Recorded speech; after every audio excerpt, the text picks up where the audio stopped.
dagang yang sekarang kita mau, tiba-tiba kita suksesnya di tempat lain. Makanya kenapa Puri Chandra selalu bilang lagi di pikiran apa langsung jual aja. Kan kita nggak perlu itu. Saya dulu dagang martabak, saya pikir saya bakal kaya raya dari martabak. Martabak saya bangkrut habis loh. Nah mungkin Mbak bukan dari kebab, Mbak. Kebabnya pas banget, kan tadi bilang setahun lagi kayak martabak telur gitu. Nah sekarang maksudnya saya juga sama suami akhirnya dua gerobak kebab itu akhirnya saya jual gitu. Jadi sekarang sedang mencari lagi gitu, mencari usaha apa yang kira-kira bisa Maksud saya gara-gara saya ya. Pak, bener tadi habis seminar 5 tahun langsung tutup ya. Ini maksud saya tuh nanti kayak gini. Sekarang dunia dulu kalau punya bisnis udah coba dulu sampai bangkrut dulu bener. Baru nanti ketemu passion kita. Jadi di situ perjalanan itu kita ketemu passion.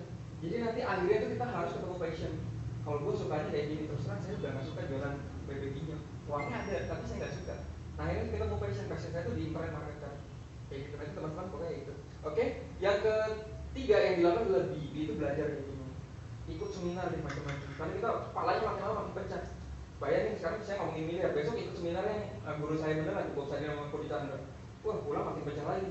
Saya waktu dulu Puri Chandra habis seminar, itu besoknya saya langsung loh beli gerobak es teh manis langsung saya langsung saya list langsung udah transfer aja segala macam. Akhirnya bangkrut, ya udah gerobaknya saya jual ke bapak saya sendiri. Udah di rumah di rumah bapak saya. Nggak apa-apa lah. Uangnya balik ya mungkin. Oke, nah di itu kita belajar. Nah disinilah kita nanti akan memperbaiki. Jadi kita hancur-hancuran, baru kita diperbaiki di sini. Yang penting tuh mulai dulu. Makanya ada kiasan dari Bob Sadino kayak gitu kan. Bisnis apa yang bagus? Kan orang peserta nanya, bisnis apa sih yang bagus? Bob Sadino bisnis yang bagus kata Om Bob gitu kan. Yang dikerjakan yang bukan ditanya-tanyain dulu gitu. Nah, itu benar. Makanya dari kita tuh nanti kadang-kadang, oh saya mau bisnis ini ah. Wah itu mana? Wah rugi nih. Jadi bisnis rugi nih. Saya makan kerja aja nih. Makanya jangan pernah ngitung deh, asli. Kalau Puri Chandra bilang jangan pernah ngitung kita mau bisnis apa, bisnis plan jangan pernah dibuat, langsung bikin, beneran. Karena begitu kita bikin bisnis plan kita pasti nggak akan jalan. Itu ketika saya bikin blog waktu itu ada teman saya mau franchise ya, saya mau bikin juga sama kayak Mas Berta. Oke, Mas bisa nggak hitungan? Saya bikin hitungan. Oke, lu kalau nanti gagal lu bisa ruginya sampai 21 miliar ya. Ah gila, katanya. Jadi nggak jadi, akhirnya dia nggak jadi. Pas dia nggak jadi, saya baru mikir, gila juga ya. Kalau gua dulu bikin kayak gini, 2021 miliar, bisa-bisa gua nggak bikin blog sekarang. Nah, itu. Jadi cuma situ. Jangan pernah lihat deh. Pokoknya begitu buka, keyakinan tinggi, bangkrut itu pasti. Pasti. Tapi Tuhan maha baik. Kenapa? Karena nanti begitu bangkrut, Tuhan pasti, ya ampun, Mbak percaya nggak Mbak? Tuhan tuh baik loh. Saya tuh nangis berapa kali udah bikin martabak bangkrut, bikin restoran saya tahun 2010 4 restoran habis bangkrut semua. Itu saya nangis loh. Tapi tiba-tiba ada aja, tiba-tiba ada usaha yang lain dapat uangnya lebih besar dari sekarang. Nah itu sebenarnya Tuhan tuh baik. Kalau kita kerja keras dan minta ya, boleh loh minta sama Tuhan. Itu baik loh. Minta terus aja sampai dikasih. Itu cuma siapa ya saya lupa ya. Udah Tuhan tuh baik, minta terus aja minta. Tapi lu kerja ya gitu, sama sedekah gitu. Kita harus. Tuhan saya mau 1 miliar kan 1 miliar. Tapi jangan tidur aja, jadi kerja sedekah.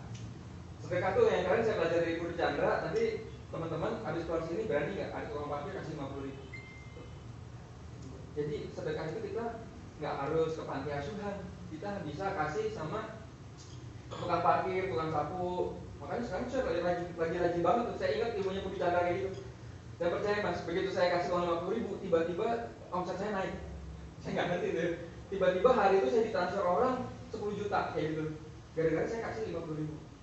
Dan 50.000 itu berharga banget loh buat yang tukang sapu sama tukang WC. Itu kaget loh dia. Ini apaan mas? Enggak tahu. Gak apa-apa, saya lagi ada rezeki gitu. Kayak gitu. Makanya pernah saya sering kasih duit. Pas mau makan duitnya habis dong kan. 50.000. Nah nanti berani nggak? Gitu. Jangan 50.000 kalau kata duit. Kasihnya 100.000. Bahkan kalau ada 200.000 kasih tukang parkir 200.000. Nih. Bisa. Besok nangis saya nggak punya duit. Tapi itu benar asli gitu ya. Nah ini kalau experience saya temukan guru yang tepat, doa, action sebenarnya income. Makan dulu. akan jadi muridmu. Ini benar loh, benar, cari guru yang tepat sama kawan yang tepat. Makanya OMD ini bagus banget. Ini aduh tepuk tangan deh buat Mas Maula nih. Jadi mungkin nanti sejarah loh teman-teman bisa dapat miliar gara-gara pernah duduk di kafe kayak gini. Besok-besok datangnya jangan telat biar duduknya di atas kan. Tapi akan begini ya. Yang di atas suruh ke bawah. Oke, ini saya cerita pengalaman saya. Mas, cerita nih? Masih?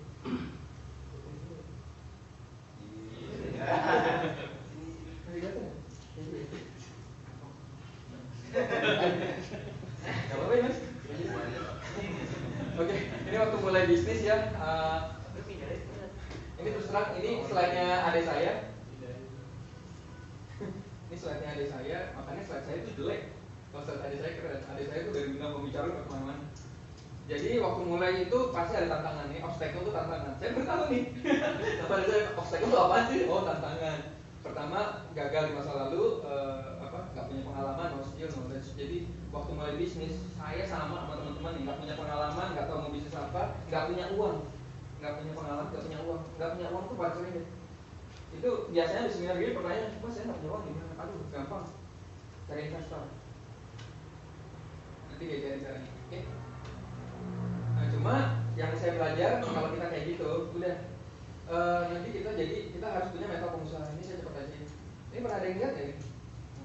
Ini saya belajar dari Action Club nih, Brad Sugar dari Amerika, dari Inggris dia. Dia umur 26 tahun, penghasilannya udah luar biasa, bisnis sudah kemana-mana dan dia udah nggak kerja lagi sekarang. Waktu umur 26 tahun ya. Nah dia cerita, lu harus punya mental pengusaha. Mental pengusaha tuh kayak gini nih, ownership, responsible, accountable ya, benar ya mas? Gue nggak jago bahasa Inggris. Jadi ini yang biasa orang itu biasanya kayak gini nih. Biasanya orang tuh ada di sini. Ini kalau kita bukan mental pengusaha biasanya di sini. Maaf ya kalau orang karyawan biasanya di sini.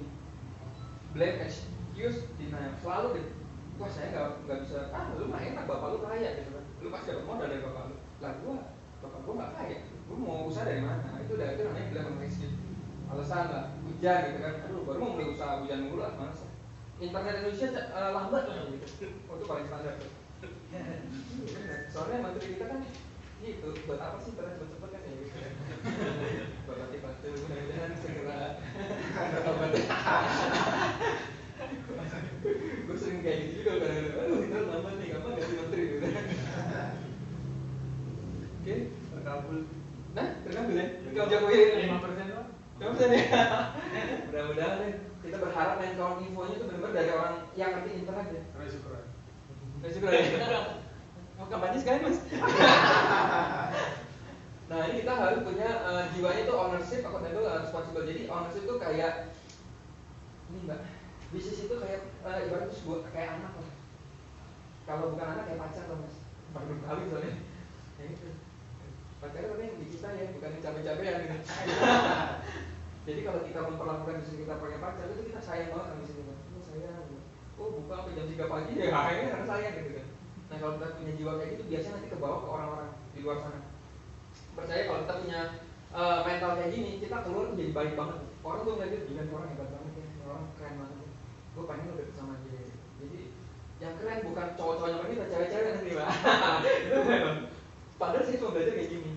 Saya dulu dapat pacar, dapat istri juga di grup gitu. Saya lagi ngasir, ada perempuan datang, udah jadi istri kan.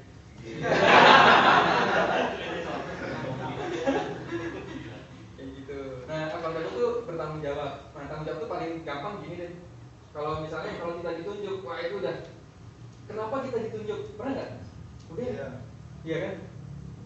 Sering mas ditunjuk. Lu aja deh. Ngerti mas kenapa ditunjuk? Nggak tahu itu.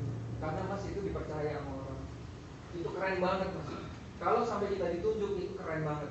Kalau sampai kita nggak ditunjuk, kita harus introspeksi diri. Kalau misalnya tiba-tiba kamu deh gitu. Kalau sampai kita nggak ditunjuk, kita harus introspeksi diri. Berarti kita nggak dipercaya gitu. Tapi kalau kita sampai ditunjuk, itu kita udah punya jiwa ini. Itu garansi lo akan jadi kaya raya. Masa tepuk tangan? Percaya.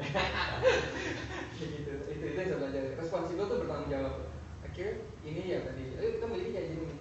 Kita mulai lari ke mentalnya ke sana deh. Mental pengusaha.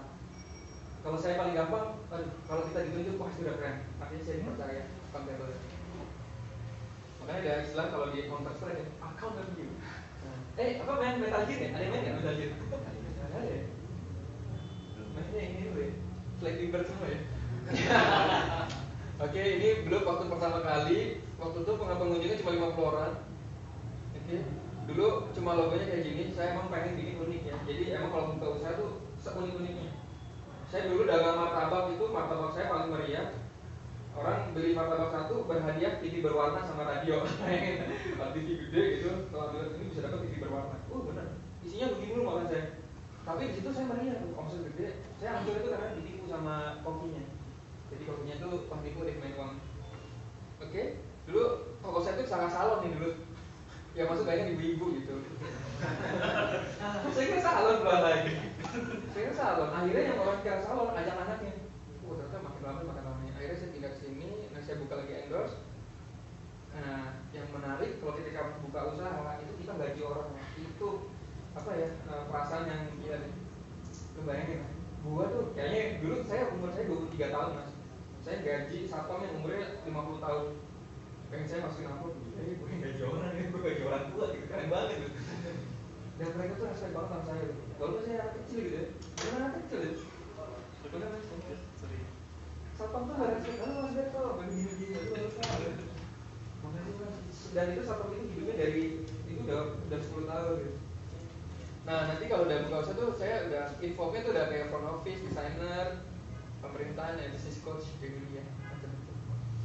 Nah ini manufacture. Saya tuh sebenarnya terus terang nanti kalau yang suka bisnis baju ya, ini saya itu nggak pernah mau jadi vendor. Vendor itu ada yang bisnisnya pabrik, gitu ya. Kalau suka sih nggak apa-apa. Kalau saya sih nggak suka. Karena namanya vendor itu capeknya luar biasa. Kenapa? Pertama, tukang jahit itu kayak artis. Mas Maulana mungkin ntar nggak ada. Asli tukang jahit kayak artis tuh. Kalau misalnya dapat order banyak, tiba-tiba dia minta gitu, mas capek mau tidur dulu gitu. Ya udah tidur dulu dia. Karena kalau nggak dia pergi kita nggak ada gantinya. Karena ini butuh skill tinggi loh. Namanya tukang jahit butuh skill tinggi. Oke? Udah gitu kalau dia gajinya kurang gede dia minta. Udah dinaikin tiba-tiba dia pindah ke sebelah. Itu cerita pengalaman itu nggak apa-apa ya. Cerita pengalaman itu udah biasa banget nih. Pabrik. Makanya saya nggak pernah mau jadi buka pabrik. Saya baru kemarin seminar kayak gitu ada yang pabrik panggil mas.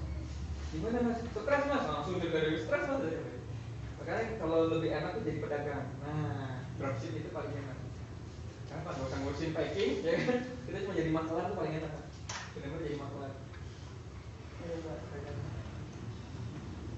Jadi makelar paling enak. Jangan apa ya? Nanti saya mau cerita deh. Nanti teman-teman kalau nanti bisnis, jangan bisnisnya juga yang satu kali kerja untuk seumur hidup gitu. Jangan mau kerjanya seumur hidup. Nanti kita pakai sistem sebenarnya.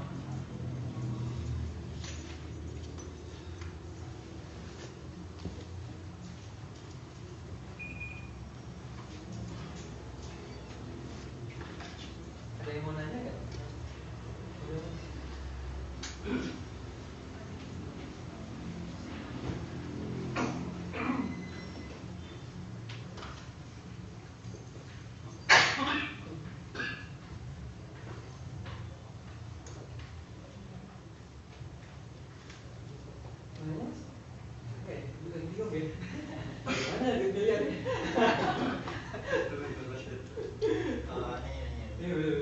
Itu kenapa namanya blok ya?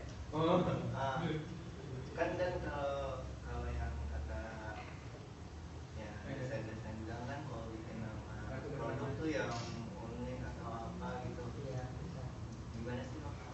Nama blog itu nama suka-suka saya aja mas. Jadi pokoknya intinya sih dosennya punya usaha nggak mas? Dia usahanya konsultasiin orang. Tapi punya usaha nggak? Ya itu saya. Jadi emang kalau blog itu sebenarnya terlintas aja sih.